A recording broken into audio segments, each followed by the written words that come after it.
Nikola Tesla இவரை பற்றி தெரியாதவங்க யாருமே இல்லை. சொல்லப்போனால் இப்போ நீங்கள் வீட்டில் இருக்கக்கூடிய ஏசி கரண்ட்லேருந்து நீங்கள் சின்ன வயசில் விளையாண்ட ரிமோட் காரில் இருக்கக்கூடிய கண்ட்ரோலரில் இருக்கக்கூடிய ரேடியோ வரைக்கும் இவர் தான் கண்டுபிடிச்சார். இப்படிப்பட்டவரோட வாழ்க்கை வரலாறு கேட்டிங்கன்னா கேட்குறதுக்கே ரொம்பவே இன்ஸ்பிரேஷனாகவும் இருக்கும். அதே நேரத்தில் நம்மளோட சொசைட்டி நினச்சி ரொம்ப கேவலமாகவும் ஃபீல் ஆகும். இப்போ இருக்க சொசைட்டி எப்படின்னு தெரில, பட் ஸ்டில் டெஸ்லாவில் எப்படி வாழ்ந்தாரோ அதே சொசைட்டி தான் இன்னமும் நிகழ்ந்துட்டுருக்கு. அப்படிப்பட்ட மனுஷன் திருப்பி வரமாட்டாரா அப்படின்னு சொல்லிட்டு நிறையா பெரிய பெரிய சயின்டிஸ்ட்லாம் இன்னமும் நினச்சிக்கிட்டு தான் இருக்காங்க.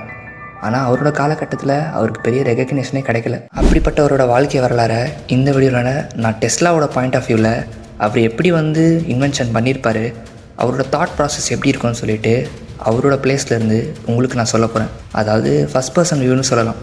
டெஸ்லாவே உங்கள்கிட்ட எப்படி பேசினா எப்படி இருக்குமோ அந்தளவுக்கு ஒரு கிளாரிட்டி உங்களுக்கு கொடுக்க பார்க்குறேன். இந்த வீடியோவில் நான் ஐபியாக பேச மாட்டேன், நிக்கோலா டெஸ்லாவா உங்கள்கிட்ட பேச போகிறேன். நீங்கள் பார்க்குறது இன்சிக்னிஃபிகன்ட் பர்ஸ்பெக்டிவ்ஸ், நிக்கோலா டெஸ்லாவின் வாழ்க்கை வரலாறு.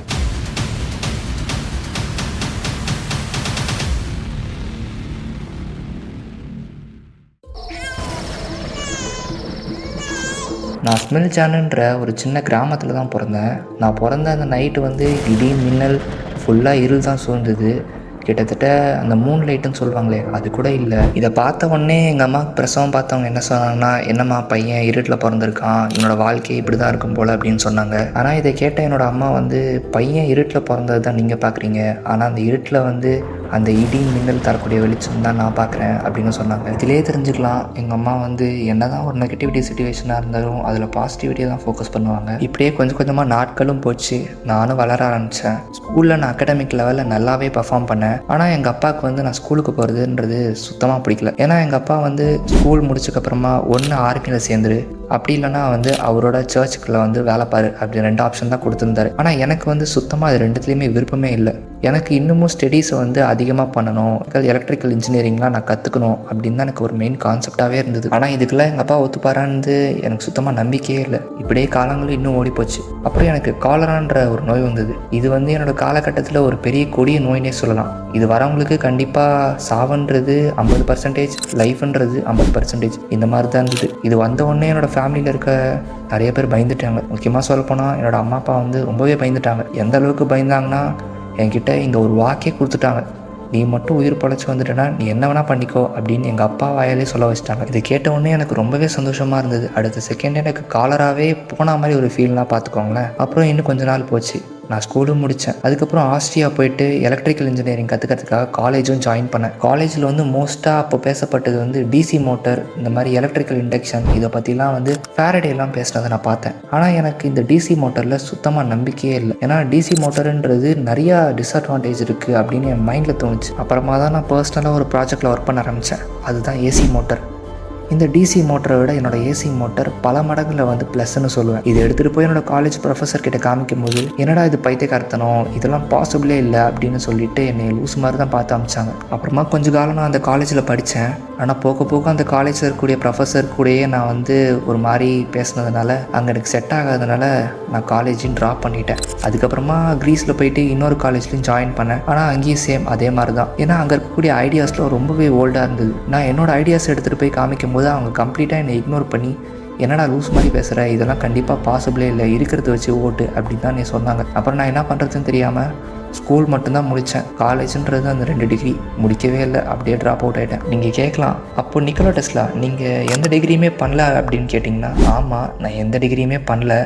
நான் இறந்து போகிற வரைக்கும் ஜஸ்ட்டு நான் 12th பாஸ் தான். சரின்னு சொல்லிட்டு அமெரிக்காவை நோக்கி பயணத்தை ஆரம்பித்தேன். ஏன்னா அமெரிக்காவில் தான் பெரிய பெரிய எலக்ட்ரிக்கல் இன்ஜினியர்ஸ்லாம் இருக்காங்க. ஸோ மேபி என்னோடய ஐடியாஸ்லாம் அவங்ககிட்ட காமிச்சு நான் ஒர்க் பண்ணால் கண்டிப்பாக என்னோடய ஐடியாஸை அவங்க அக்செப்ட் பண்ணுவாங்க. அமெரிக்காவுக்கு வந்த உடனே நான் பெருசாக மீட் பண்ணது எடிசன் தான். எடிசனை பற்றி உங்களுக்கு தெரியும்னு நினைக்கிறேன். இந்த டிசி மோட்டர் கண்டுபிடிச்சது, டிசி கரண்ட் கண்டுபிடிச்சது, அப்புறம் இந்த பல்ப் கண்டுபிடிச்சதுலாம் இவர் தான். இங்கே நான் எடிசனை மீட் பண்ணதுக்கு காரணம் என்னை ஒருத்தர் ரெக்கமெண்ட் பண்ணியிருந்தார். அவர் இந்த மாதிரி எடிசன் கிட்ட பார்த்து வேலை பண்ணுப்பா, அவர் நல்லா உன்னை மாதிரி தான் யோசிக்கிறார் அப்படின்னு சொல்லிட்டு நம்பி தான் நான் எடிசன் மேலே ஒரு நல்ல நம்பிக்கையை வச்சுக்கிட்டு இவரோட ஒர்க் பண்ண ஆரம்பித்தேன். என்னோட ஏசி மோட்டர் டிசைன்ஸ்லாம் எடுத்துகிட்டு போயிட்டு எடிசன் கிட்ட காமிச்சேன். ஆனால் அவர் பார்த்துட்டு அது வியந்து பார்த்தாரு.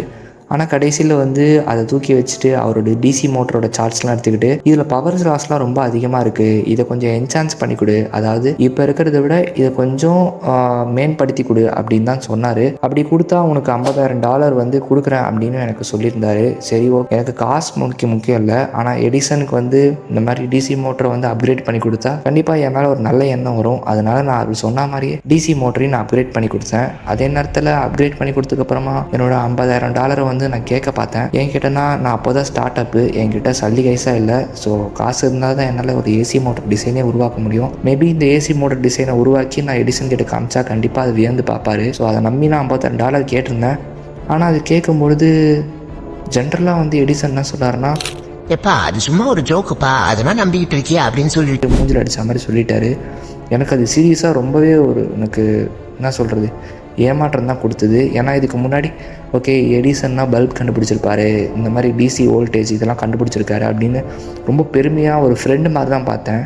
அதுக்கேற்ற மாதிரி அவரோட மோட்டரையும் நான் என்ஹான்ஸ் பண்ணி கொடுத்தேன். ஆனால் கடைசியில் அவர் பண்ணது என்னென்னா விளையாட்டுத்தனமாக ஒரு நம்பிக்கை துரோகம் பண்ணிட்டாரு. சரி ஓகேன்னு சொல்லிட்டு எனக்கு அந்த இடத்துலேயே வந்து நின்று பேசக்கூட எனக்கு விருப்பமே இல்லை. என்னோடய ஐடியாஸ் பிளான்ஸ்லாம் எடுத்துக்கிட்டு அவரோட வேலையை விட்டே வெளியே போயிட்டேன். வெளியே போனதுக்கப்புறமா என்கிட்ட இருந்த கொஞ்சம் காசை வச்சு அப்படியே கொஞ்ச நாள் ஓட்டிக்கிட்டு இருந்தேன். அப்புறம் காசே இல்லாத நிலைமைக்கு வந்து தள்ளப்பட்டேன். அப்புறம் என்ன பண்ணுறதுன்னு தெரியாமல் இந்த டிசி மோட்டருக்கான கரண்ட் கம்பிலாம் இன்ஸ்டால் பண்ணுவாங்கள்ல, அந்த கரண்ட் கம்பி ரோட்டில் அதுக்கு தோன்ற வேலை வந்து நிறைய பேர் கேட்டிருந்தாங்க.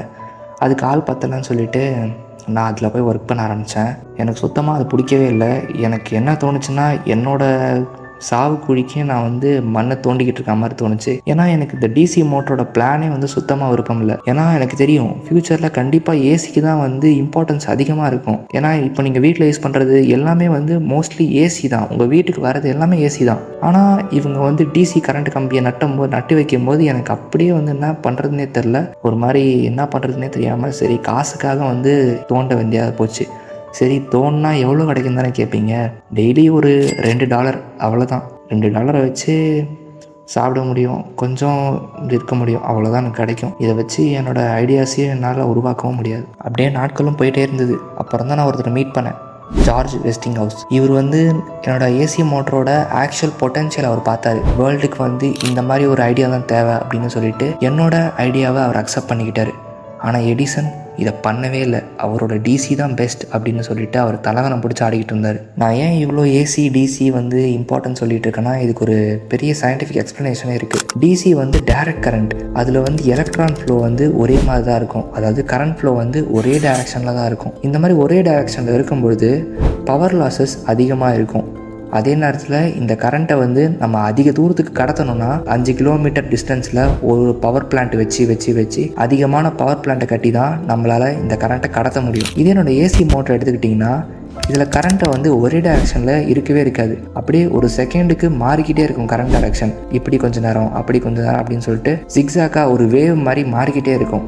இதை நான் ஃப்ரீக்வன்சின்னு அழைப்பேன். இந்த மாதிரி ஒரு ஃப்ரீக்வன்சியில் என்னோடய கரண்ட்டை நான் அனுப்பும்போது இதை நான் ஏசி கரண்ட் அப்படின்னு சொல்லுவேன். இந்த கரண்ட்டுக்கு பவர் லாஸஸ் ரொம்பவே கம்மியாக இருக்கும் கம்பேர் டு எடிசன் கண்டுபிடிச்ச டிசி வோல்டேஜ். அதே நேரத்தில் ரொம்ப தூரத்துக்கும் கடத்த முடியும். ஒரு இடத்துலேருந்து இன்னொரு இடத்துக்கு பல கிலோமீட்டர் தள்ளி கூட இந்த ஏசி கரண்ட்டை நம்ம கடத்திட்டு போக முடியும். ஏசி கரண்ட்டை நம்ம குறைக்கவும் செய்யலாம், ஏற்றவும் செய்யலாம். வேணும்னா ஏசியை டிசியாகவும் மாற்றலாம்.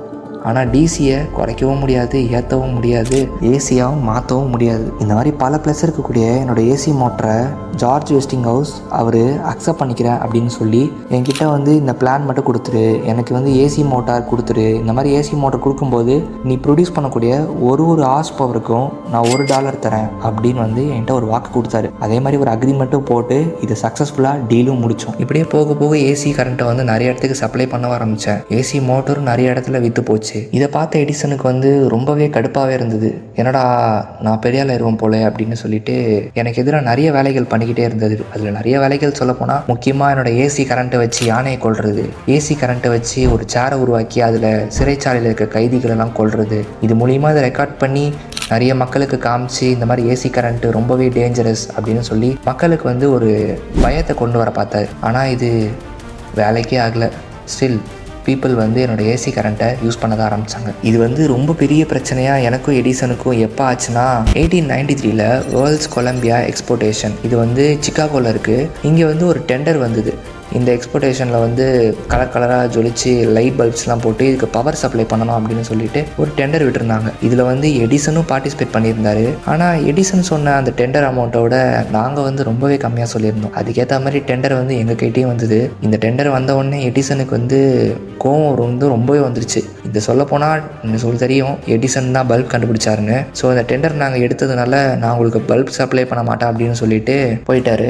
அப்புறம் நாங்கள் தான் என்ன பண்ணுறதுன்னு தெரியாமல் பல்பை நானே வந்து என்னோடய லேபில் உருவாக்கி பல்ப் ப்ரொடக்ஷனையும் வந்து எங்கள் கம்பெனியை உருவாக்க ஆரம்பித்தோம். அப்புறம் என்னோடய ஏசி மோட்டரை வச்சு நான் ஏசி கரண்ட் சப்ளைவும் அந்த திருவிழாவுக்கு வந்து மொத்தமாக வர வச்சேன். வேர்ல்டுலேயே சொல்லப்போனால் அந்த இடத்துல வந்து இதுதான் ரொம்ப பிரைட்டான இடம்னு நான் சொல்லுவேன். ஏன்னா இது வரைக்கும் பல்புன்றது அந்தளவுக்கு எல்லா வீட்லேயும் யூஸ் பண்ண மாட்டாங்க. ஏன்னா மோஸ்ட்லி டிசி தான் வந்து கொஞ்சம் இடத்துல யூஸ் பண்ணிகிட்டு இருப்பாங்க. ஏன்னா முதலே சொல்லியிருப்பேன், டிசின்றது நிறைய ரொம்ப தூரத்துக்குலாம் வராது, கொஞ்சம் கொஞ்சம் டிஸ்டன்ஸுக்கு தான் வரும். அதே நேரத்தில் டிசி பவர் பிளான்ட்டை வந்து நம்ம கொடுக்கணுன்னா நிறைய காசு செலவு பண்ண வேண்டியதாக இருக்கும். ஆனால் என்னோடய ஏசி வந்து ரொம்பவே ஈஸியாக நம்ம வந்து நிறைய தூரத்துக்கு நம்ம எடுத்துகிட்டு போக முடியும். ஸோ அதனால் வந்து பல்பை வந்து அந்த இடத்துல வந்து ஃபுல்லாக எரிய வச்சு அந்த இடமே வந்து சொல்லப்போனால் ஒரு திருவிழா மாதிரி ஜொலிச்சுக்கிட்டு இருந்தது. இது வந்து பெரிய மிராக்கிள் மாதிரி நிறைய பேர் பார்த்துக்கிட்டு இருந்தாங்க. ஏன்னா அந்த காலத்தில் கேண்டில் லைட்லாம் இருந்தது. அப்போது பல்புன்றது ஒரு சந்தோஷம் தானே. இதை பார்க்கும்போது எனக்கு ரொம்பவே சந்தோஷமாக இருந்தது. அப்படியே வந்து ஏசி கரண்ட்டோட வேல்யூவும் கொஞ்சம் கொஞ்சமாக அதிகமாக ஆரம்பிச்சிது. இதை பார்த்தோன்னே வெஸ்டிங் ஹவுஸ்க்கு ரொம்பவே சோகமாயிடுச்சு. ஏன்னா அவ்வளோ அமௌண்ட்டுக்கு வெஸ்டிங் ஹவுஸோட கம்பெனியால் கொடுக்கவே முடியாது. அப்படி கொடுத்தாலும் அவரோட கம்பெனியே என் பேரில் எழுதி வச்சா தான் முடியும். அதுவும் பெரிய டவுட்டு தான். ஸோ அவர் வந்து கஷ்டமாக சோகத்தில்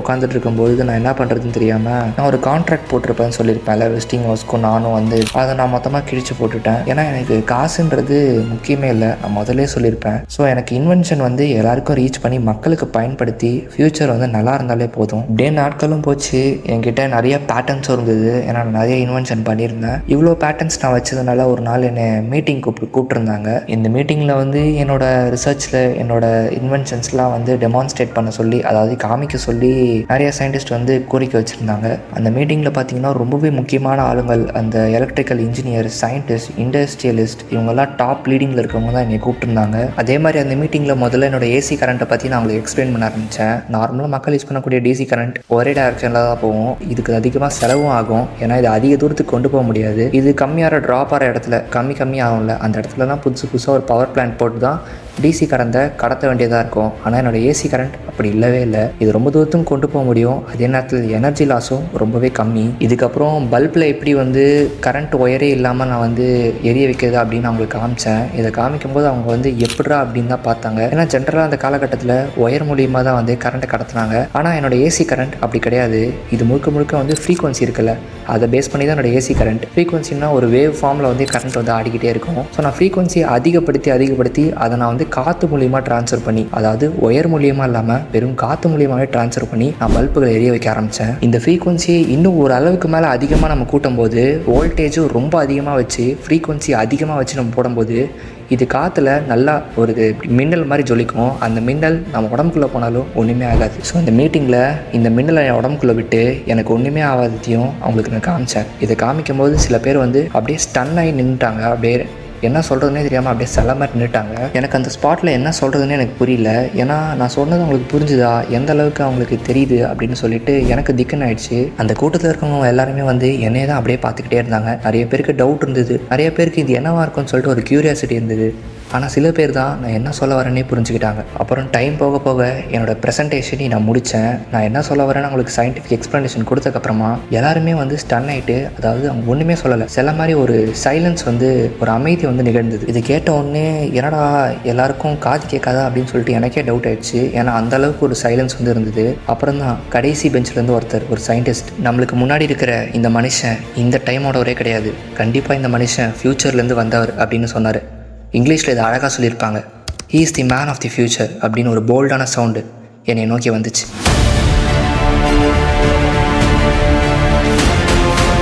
இதை சொன்ன உடனே எனக்கு வந்து அப்படியே இந்த உலகமே வந்து அப்படியே நின்று போன மாதிரி ஒரு ஃபீலு. ஏன்னா நான் இது வரைக்கும் கஷ்டப்பட்டு ரிசர்ச் பண்ணது யாருமே வந்து ரெகக்னைஸ் பண்ணவே இல்லை, அதாவது ஒத்துக்கிட்டதே இல்லை. இதெல்லாம் முக்கியமாக முடியுமா, இதெல்லாம் பண்ணுறதுக்கு வேறு ஏதாவது பண்ணு, இப்போ இருக்கக்கூடிய டெக்னாலஜியை என்ஹான்ஸ் பண்ணப்பாரு, புதுசாக கண்டுபிடிச்சிட்டு லூஸ் மாதிரி பண்ணாதா அப்படின்னு தான் சொன்னாங்க. ஆனால் முதல்ல எல்லா சயின்டிஸ்ட்டும் என்னை பாராட்டும் போது, அதுவும் இந்த மாதிரி டைலாக்ஸ்லாம் அவங்க சொல்லும் போது எனக்கு ரொம்பவே வந்து என்ன சொல்கிறதுனே தெரில, அப்படியே பிடிச்சி போன மாதிரி இருந்தது. அதுக்கப்புறம் எனக்கு இந்த மாதிரி இன்னும் நிறைய ஐடியாஸில் ஒர்க் பண்ணணும், இன்னும் நான் நிறைய கண்டுபிடிக்கணும் அப்படின்னு சொல்லிட்டு எனக்குள்ளே ஒரு மோட்டிவேஷனே வந்துச்சு அப்படின்னு சொல்லுவேன். அப்புறம் என்னோடய மீட்டிங்கும் முடிவடைஞ்சிது. அந்த நாளும் வந்து ஒரு நல்ல நாளாக எனக்கு அமைஞ்சிது.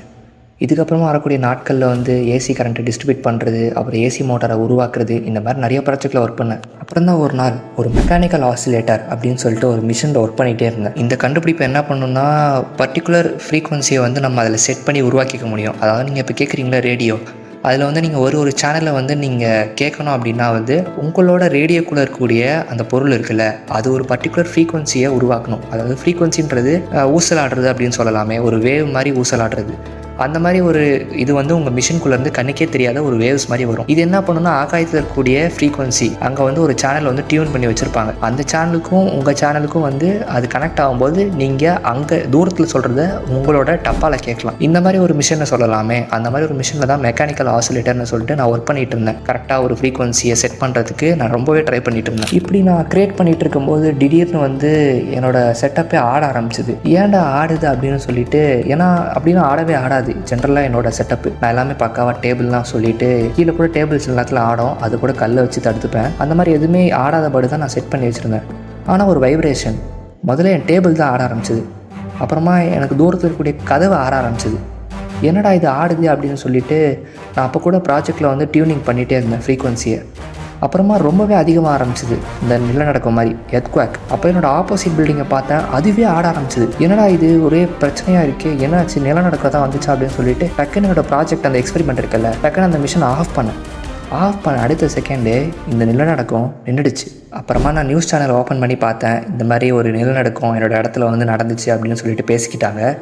ஆனால் அதுக்கப்புறம் தான் அந்த நாள் முடியும் போது எனக்கு தோணுச்சு, என்னடா நம்ம எக்ஸ்பெரிமெண்ட் பண்ணும்போது இது ஸ்டார்ட் ஆச்சு, கரெக்டாக மிஷினை ஆஃப் பண்ண உடனே முடிஞ்சிருச்சு அப்படின்னு சொல்லிட்டு செக் பண்ணிகிட்டே இருக்கும்போது தான் டக்குன்னு எனக்கு ஒரு தாட்டு, இந்த ஃப்ரீக்வன்சி இருக்குல்ல, நான் என்னோடய டிவைஸில் ஃப்ரீக்வன்சியை செட் பண்ணிக்கிட்டே இருந்தேன். அப்படி செட் பண்ணும்பொழுது நான் அந்த சுற்று வட்டாரத்தில் இருக்கக்கூடிய பொருட்கள், நம்ம சொல்லுவோம் நம்ம மிஷினில் மட்டும் தான் ஃப்ரீக்வன்சி இருக்கா அப்படின்னு கேட்டிங்கன்னா கிடையாது. நம்ம சுற்றி இருக்கக்கூடிய எல்லா பொருளுக்கும் ஒரு விதமான ஃப்ரீக்வன்சி, நேச்சுரல் ஃப்ரீக்வன்சி இருக்க தான் செய்யுது. இது அந்த காலகட்டத்தில் யாருக்குமே தெரியாது. இந்த வேவ் தியரிலாம் வரும்போது தான் சொல்லிட்டு பெருசாகவே இது கண்டுபிடிச்சாங்க. இந்த பொருட்களுக்கு கூடிய இந்த நேச்சுரல் ஃப்ரீக்வன்சியை நான் என்ன பண்ணியிருக்கேன்னா, என்னோட மெக்கானிக்கல் ஆசிலேட்டரில் இருக்கக்கூடிய ஃப்ரீக்வன்சியோட மேட்ச் பண்ணியிருக்கேன். இதுக்கு தான் வந்து ரெசோனன்ஸ் அப்படின்னு சொல்லுவாங்க. அதாவது நான் கிரியேட் பண்ணக்கூடிய ஃப்ரீக்வன்சியும் நான் சுற்றி இருக்கக்கூடிய பொருட்களுக்கு கூடிய அந்த நேச்சுரலான ஃப்ரீக்வன்சியை நான் எப்போ ஒன்று சேர்க்குறனோ அப்போ நடக்கக்கூடியது தான் இந்த ரெசோனன்ஸ். இது என்ன இருக்குன்னா, பொருட்கள் சுற்றி இருக்கக்கூடிய பொருட்களோட இன்ட்ராக்ட் பண்ணி அப்புறமா நான் என்னோட டிவைஸ் மூலியமாகவே என்னோட சுற்றி இருக்கக்கூடிய பொருட்களோட ஃப்ரீக்வன்சியை மாற்ற வச்சுருக்கேன்.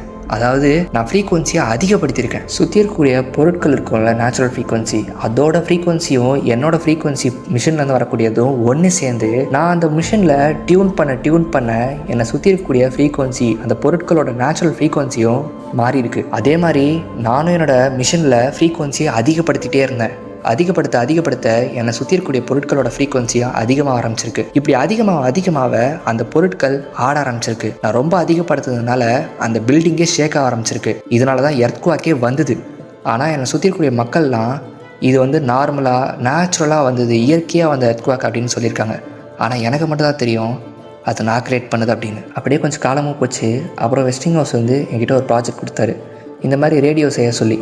அதுக்காக என்கிட்ட $1,00,000 வந்து அட்வான்ஸாக கொடுத்து வச்சுருந்தாரு, இதில் பண்ண அப்படின்னு. ஏன்னா அப்போ அந்த சிச்சுவேஷனில் ரேடியோ வந்து ரொம்பவே டிமாண்டாக இருந்தது. ரேடியோ வச்சு ஒரு 8 கிலோமீட்டர் வரைக்கும் நம்ம ஈஸியாக கம்யூனிகேட் பண்ண முடியும் ஒயர் இல்லாமல். இந்த ரேடியோவோட கான்செப்டே வந்து மார்க்கோனி தான் வந்து முதல்ல கண்டுபிடிச்சதா அப்படின்னு சொல்லிட்டு பேட்டன்ட்டும் வந்து அந்த மார்க்கோனி பையன் வாங்கிட்டான். ஆனால் அந்த ரேடியோன்றது நான் முன்னாடி வருடங்கள்லேயே கண்டுபிடிச்சிட்டேன். அது என்னன்னா, நான் அதுக்கு பேட்டன்ட் மட்டும்தான் வாங்கலை, ஆனால் அந்த பிளானை வந்து கண்டிப்பாக அவன் திருடி தான் இருக்கணும். ஏன்னா நான் ஒர்க் பண்ணிகிட்டு இருந்த அந்த லேபில் ஒரு வாட்டி கொழுந்து விட்டு நெருப்பு வச்சுட்டாங்க. இந்த நெருப்பு யார் வச்சுட்டான்னு சொல்லிட்டு நான் டவுட் பண்ணது முதல்ல எடிசன், ரெண்டாவது வந்து மார்க்கோனி. இந்த மாதிரி சில சயின்டிஸ்ட்லாம் வந்து என்னோட வளர்ச்சியை பிடிக்காம என்னோட டிபார்ட்மெண்ட்டே கொளுத்திட்டாங்க. இப்படி நெருப்பு உண்டாக்கும் பொழுது கண்டிப்பாக என்னோட பிளான்ஸையும் திருடியிருப்பாங்கன்னு எனக்கு ஒரு எண்ணம். கண்டிப்பாக அப்படி தான் என்னோட ஐடியா வந்து மார்க்கோனியும் எடுத்திருப்பார். இதுக்கப்புறமா நான் வந்து ரேடியோவில் ஒர்க் பண்ண சொல்லி என்கிட்ட வெஸ்டிங் ஹவுஸ் கேட்டிருந்தாரு.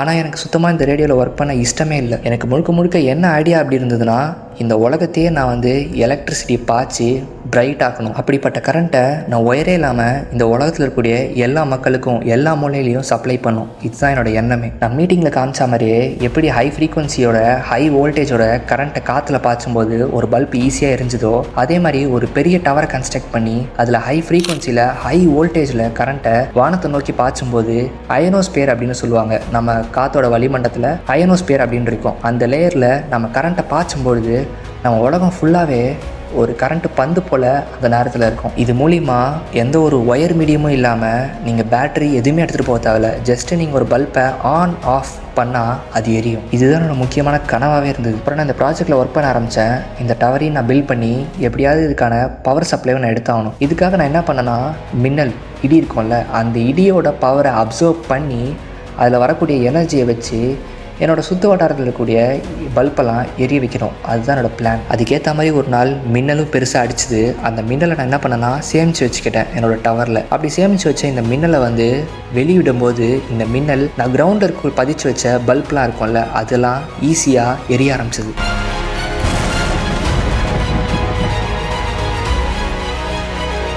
இந்த பல்ப்லாம் எப்படி எரியுதுன்னு நினைக்கிறீங்க? ஒயர் எதுவுமே நான் கொடுக்கவே இல்லை. ஒயர் இல்லாமலே இந்த பல்பு ஜொலிச்சுது. இதை பார்த்தோன்னே எனக்கு அப்படி ஒரு சந்தோஷம். சரின்னு சொல்லிவிட்டு நான் இதை எடுத்துகிட்டு போயிட்டு வெஸ்டிங் ஹவுஸ் கிட்ட வந்து இந்த மாதிரி நான் ஒன்று பண்ணியிருக்கேன், நம்ம இனிமேல் வந்து ஒயரே தேவையில்லை, ஒயர் இல்லாமலே நம்ம கரண்ட்டை கடத்தி எல்லா பொருட்களுக்கும் கொடுக்க முடியும். ஏன்னா முதல்ல பிரச்சனை என்னென்னா டிசி மோட்டரை அதிக தூரத்துக்கு கடத்த முடியல. இதுதான் ப்ராப்ளம்.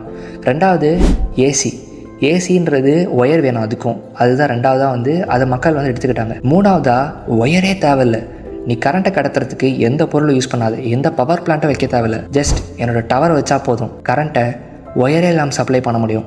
இதை நான் வெஸ்டிங் ஹவுஸ் கிட்ட சொன்னேன். அதே மாதிரி நான் எக்ஸ்பெரிமெண்ட்டை நான் அவர்கிட்ட பண்ணியும் காமிச்சேன். இதை பார்த்த உடனே அவர் பெருசாக ஏதாவது சொல்லுவாரான்னு நான் நினச்சேன். பட் என்கிட்ட ஒன்றுமே சொல்லலை. அதுக்கு பதிலாக நான் $1,00,000 கொடுத்தேன், அதை என்ன பண்ண அப்படின்னு கேட்டார். நான் என்ன சொன்னேன்னா, நான் ரேடியோலாம் கண்டுபிடிக்கல, அதுக்கு பதிலாக நான் வந்து இந்த டவரை தான் கன்ஸ்ட்ரக்ட் பண்ணேன் அப்படின்னு சொன்னேன்.